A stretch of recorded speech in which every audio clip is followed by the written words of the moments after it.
do you react to warning labels? Some of you are only vaguely aware that they exist. I mean, you basically ignore them every time you see them. And you can hardly be blamed because sometimes they seem kind of unnecessary and foolish. I found this one on a hanger. Is the computer on back there? Oh, there we go. It says, caution, do not swallow. The hanger. Now they put that idea in my head. I don't even know how you go about trying to do that. Here's one on a package of peanuts. Contains 100% peanuts, and they feel they need to warn you, product may contain peanuts.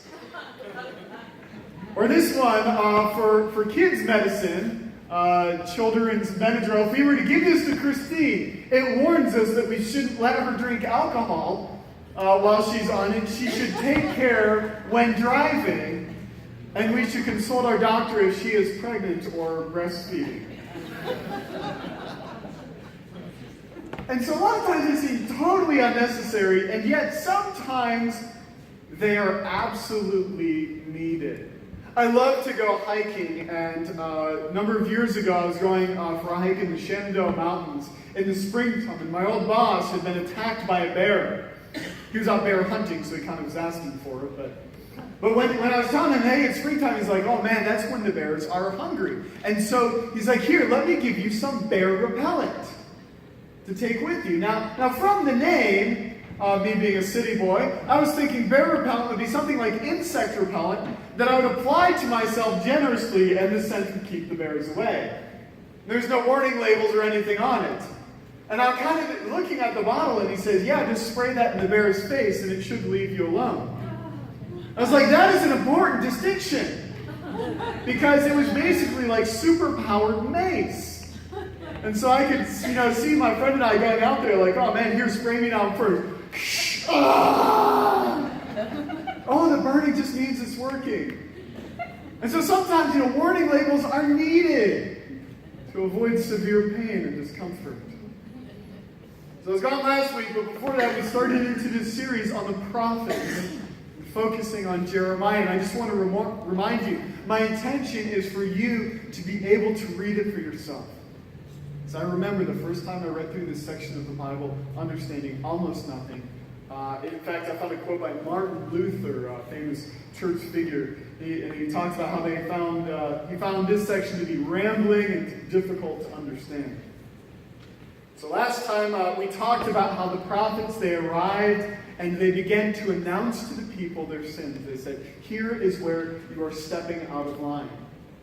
Now as you go through Jeremiah and the other prophets, you'll notice they follow this pattern.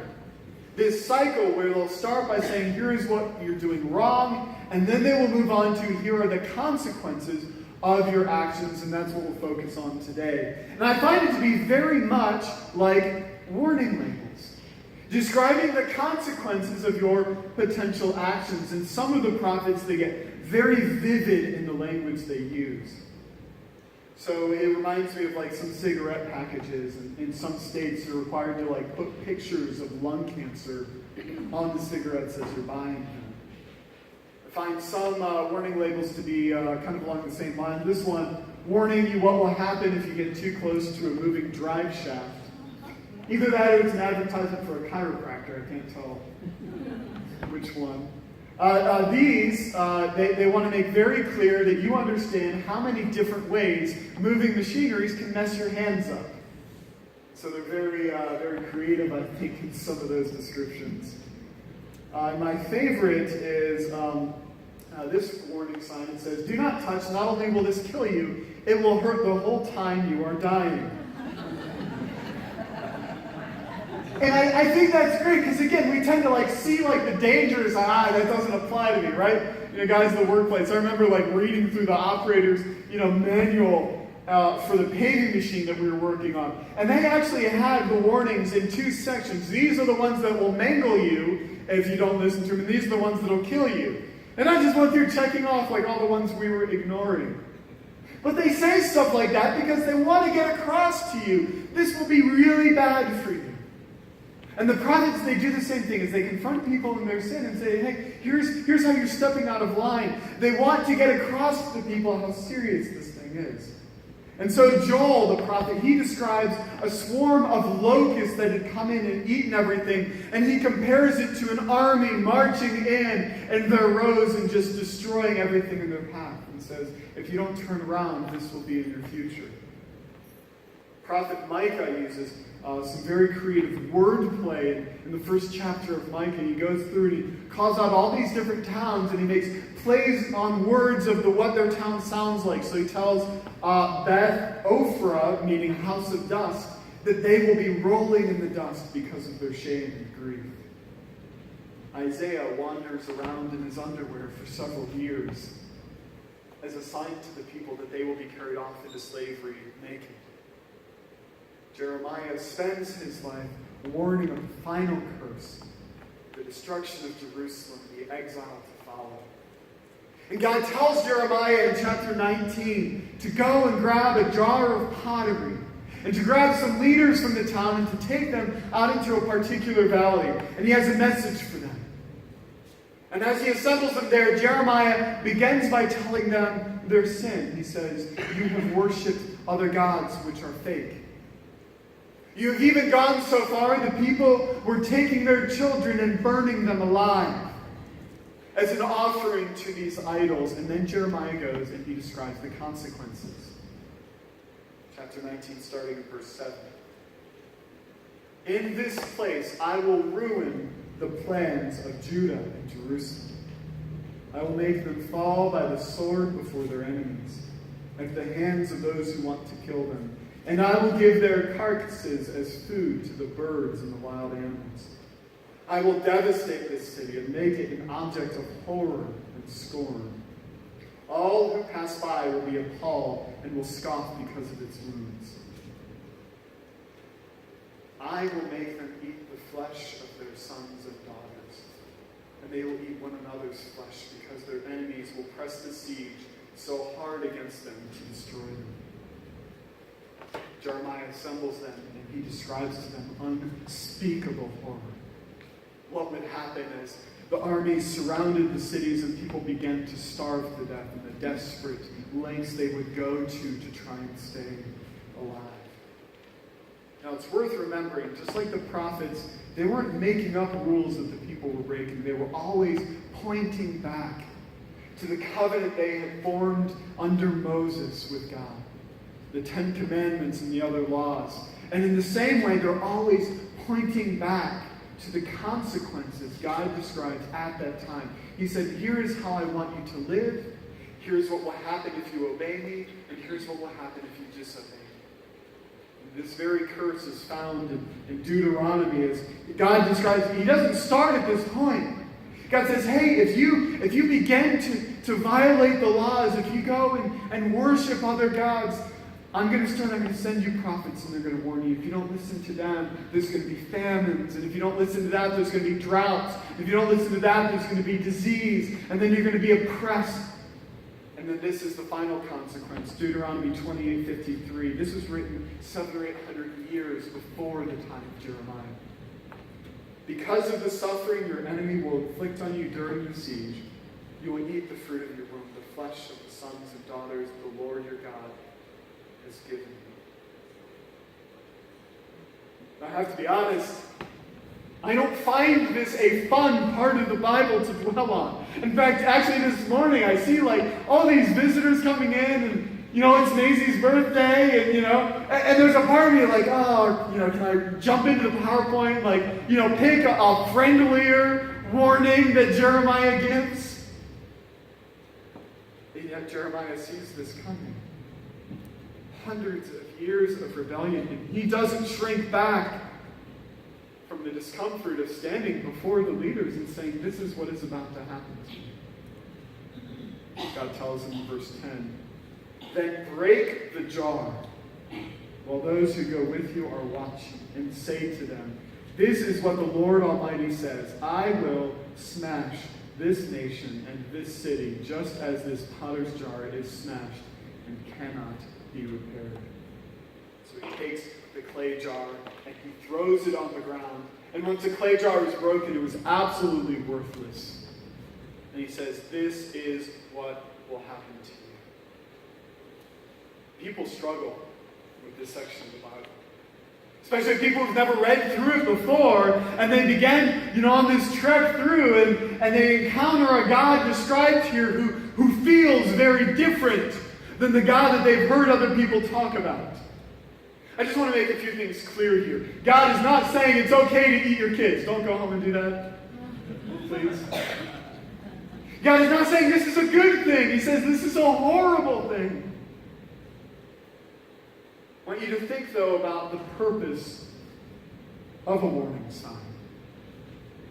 If you buy a chainsaw, you receive with it a lengthy booklet describing all of the horrible trouble you can get into with a chainsaw. They might have illustrations telling you not to do the obvious. I am just dumbfounded at some of these. Like, somebody had to do that. Somebody at some point in their life grabbed a running chainsaw by the wrong end, and they looked at their mangled hand, and why did nobody tell me this could happen? And yet if you were to sit down and read through that booklet, you might get a sense that the person who's writing it is just trying to make people feel afraid of chainsaws. Like, they're just trying to scare people. Yet far from it, they want you to be able to count all of your fingers and toes at the end of the day. And then writing that booklet or not writing it doesn't change the fundamental of a chainsaw, which is a dangerous thing. There's a reason I never touch them. It is out of their concern for your well-being that they state in plain language and vivid detail what can go wrong. I mean, if you grab a wrong end of the chainsaw, that's going to happen to you whether they warn you or not. And so it is out of a concern for your well-being that they tell you not to. It's a sober assessment of reality intended for our good. And so reading the prophets, some people get the impression that God is just bent on destroying people and just dwells on these images of destruction and death and doom and gloom. And it's very easy to miss the whole thrust of what God is going for here. In fact, I've heard people, they draw like this contrast and they say, the God of the Old Testament, he's like evil, he's mean and angry and wants to kill people. And they miss the whole point. And this verse in Jeremiah 18, before God sends them out there, gets at what God is really after as he warns the people. Jeremiah 18, verse 7. As he sends Jeremiah out with these warnings, he says this: if at any time I announce that a nation or kingdom is to be uprooted, torn down, and destroyed, and if that nation I warned repents of its evil, then I will relent and not inflict on it the disaster I had planned. God makes it clear. He's like, look, Jeremiah, I'm not sending you here to tell them, hey, I'm about to kill all of you. I just wanted you to know. He says, no, you're going to go with them and plead with them to stop. And these aren't minor things. These people, again, are burning their children alive to statues they built with their own hands, thinking that this would make the rains fall. So God sends him there with a warning saying, please turn back. If you will turn back, these things will not happen to you. So Jeremiah 26, later God sends them out, same thing. Just go talk to them. Perhaps they will listen, and each will turn from their evil ways. Then I will relent and not inflict on them the disaster I was planning because of the evil they have done. We see this happen with other prophets. Jonah, who is sent to Nineveh. Nineveh, the capital of Assyria. And Assyria at that time was basically, if you took ISIS and gave them an empire, Assyria is what it would look like. In fact, here's a brief description, a typical quote, the king describing what happened after a victory. I captured many troops alive. I cut off some of their arms and hands. I cut off others their noses, ears, and extremities. I gouged out the eyes of many troops. I made one pile of the living and one of heads. I hung their heads on trees around the city. This was Assyria. And so God sends Jonah to them to tell them Nineveh is about to be destroyed. Jonah runs away. God gives him a gentle redirection. And yet he arrives and he delivers the message, and the people listen. The entire city of Nineveh repents, they turn around. And God does not destroy the city. This makes Jonah very angry. He wanted to see them killed. He's like, God, I want you to drop the mother of all smitings on these people. And he shows up and God says, why are you angry? And Jonah says this. He prayed to the Lord, isn't this what I said, Lord, when I was still at home? That is what I tried to forestall by fleeing to Tarshish. I knew that you are a gracious and compassionate God, slow to anger and abounding in love, a God who relents from sending calamity. Jonah's mad at God. He says, God, I didn't want to come here and warn them. I just wanted you to blow them up. He said, I didn't want to come here because I knew if I came here and I warned them, there was a chance that they might listen. I didn't want them to listen. These people are evil. I think they deserve to be destroyed. God is, let me tell you, God is so willing to forgive people. I bet you it'll make you mad sometimes. Can we be honest about that? God is so compassionate, and when people turn to Him, sometimes you're going to find yourself frustrated with God. Like, here, just give me the remote. Let me smite.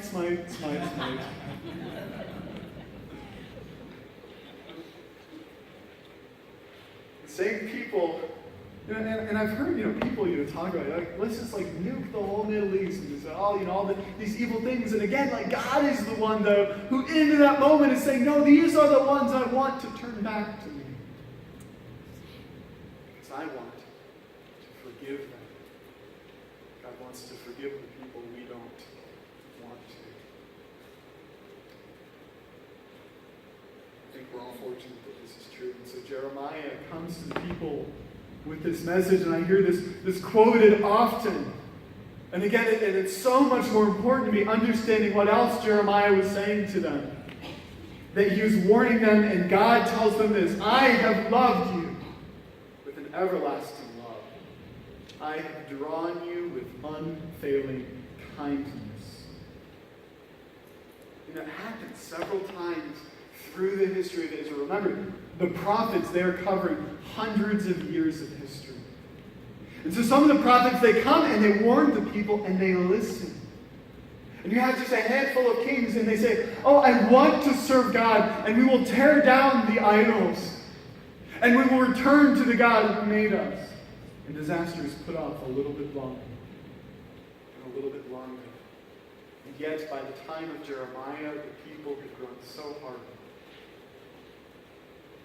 They refused to listen. Jeremiah 18:11. Now therefore say to the people of Judah and those living in Jerusalem, this is what the Lord says, look, I am preparing a disaster for you, devising a plan against you, so turn from your evil ways, each one of you, and reform your ways and actions. The prophets are filled with calls to return to me. God, again and again and again, over hundreds of years, pleads with people, turn back.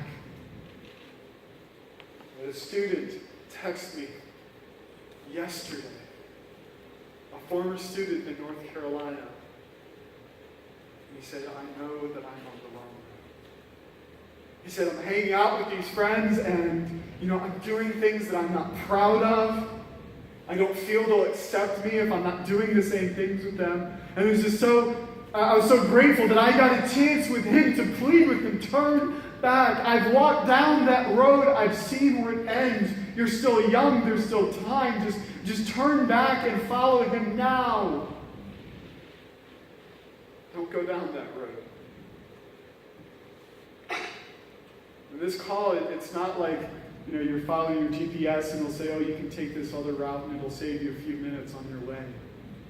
No, God is telling them, look, you are headed in entirely the wrong direction. You need to turn around completely. But here's what the people said. But they will reply, it's no use. We will continue with our own plans. We will all follow the stubbornness of our evil hearts. I've been there and I've seen other people, gripped in that fit of stubbornness and say, yeah, I'm evil. I'm going to continue in it. And sometimes it's because we don't think it is possible to change. Sometimes it is just a defiance. And let me tell you, at 4 years old, Christine is beginning to show us some defiance.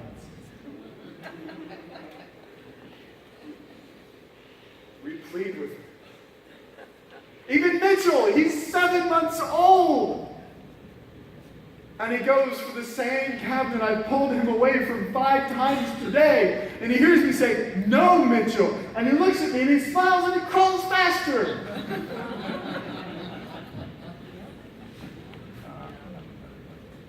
We will continue with our own plans.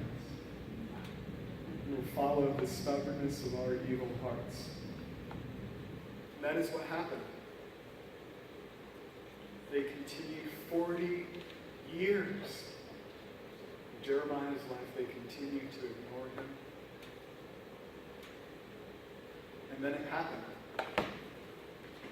And there came a time when it was too late to turn back. And God says, I don't care who stood with them. It is too late to turn this aside. The soldiers surrounded them, and the gates were breached. And at that moment, they received what they had been warned about. So you might say, phew, it is a good thing we don't live in Jerusalem, right? As far as we know, Canada has no plans of invading. They'll stay on their side of the line. We have no prophet who is breaking pottery in our streets. And again, sometimes people say, oh, well, that's God was then. He's mellowed out since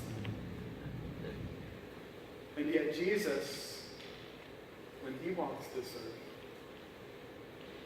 spent a great deal of time providing clear warning.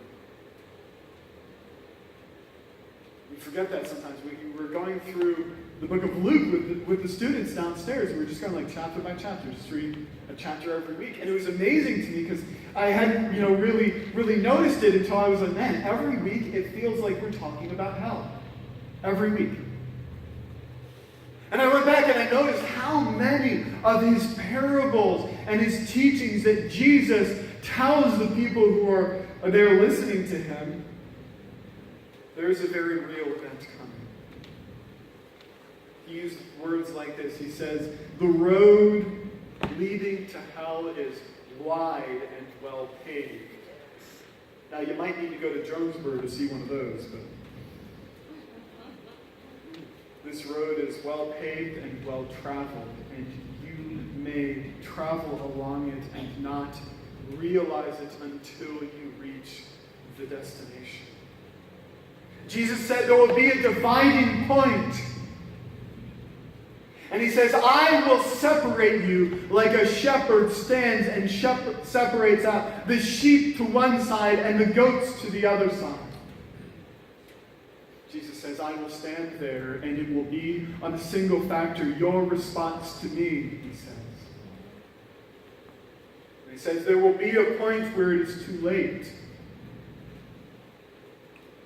And Jesus says, those who have been separated to this side will spend all of eternity with me, receiving the good things that I have promised them. And he says, the others will spend all of eternity in a place of darkness and flame and weeping and sorrow.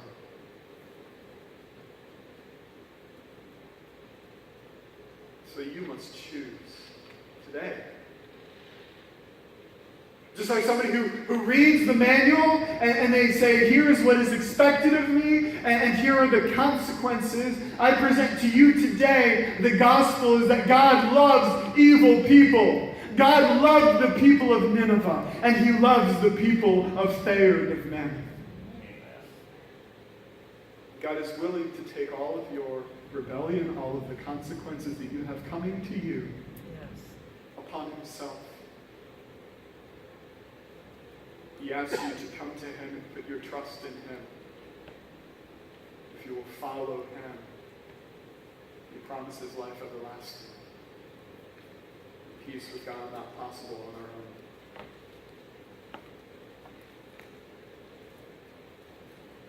I'll tell you, it is not an easy thing in our culture to talk about this. But we'll confront people with other things. I was talking with another young couple while we were on vacation, and he said that he knew someone who was going in, a young mother was going in to buy formula, and found a woman waiting there who confronted her and said, if you're not breastfeeding, you are killing your kid. It was amazing to me that the choice between breastfeeding and formula was something that this woman was willing to wait there and ambush strangers and warn them. And we trip over the word hell. Maybe you've got that relative who's like super health conscious. And they'll send you warnings like, oh, you're not eating enough kale and I worry about your welfare. Maybe you know somebody that will post those ridiculous stories about people hiding razor blades on playgrounds that never ever actually happens and says, oh, you just need to be safe. Do we, in our conversations with people, avoid what Jesus talks so often about? So God presents before us a choice with clear consequences on either side. And the decision today is up to you. Let's pray.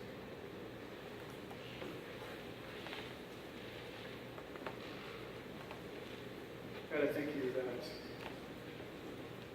you are merciful.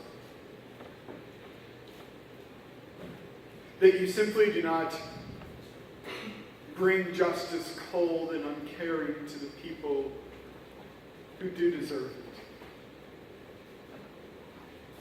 it. That for all of us created in your image, you are patient, not wanting anyone to be destroyed, but that all would come to know the love and the hope that you offer.